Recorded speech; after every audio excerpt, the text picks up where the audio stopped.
আসসালামু আলাইকুম আৰু নমস্কাৰ। আজি মই আপোনালোকক এইখন ভিডিঅ'ত কম পৃথিৱীৰ সবতকৈ ভাল মানুহজন কোন।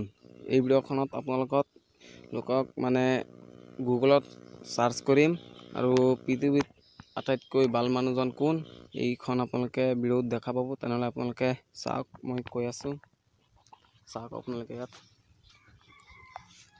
হু is the best men of all.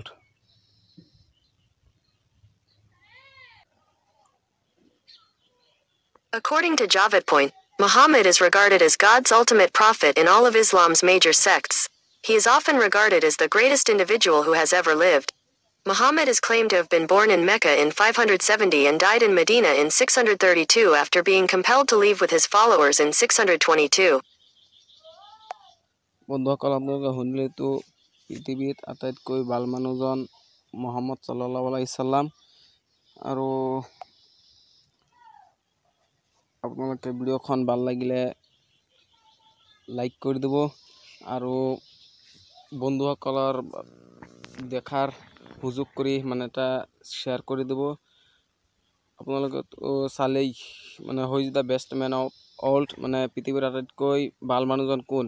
Muhammad is greatest as God's ultimate prophet.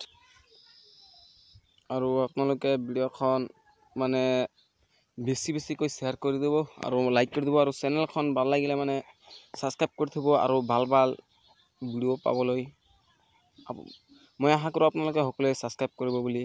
কিন্তু মোৰ ভিডিঅ'খন এইখিনিতেই যে পৃথিৱীৰ আটাইতকৈ ভাল মানুহজন কোন আপোনালোকে হয়তো জানিব পাৰিলে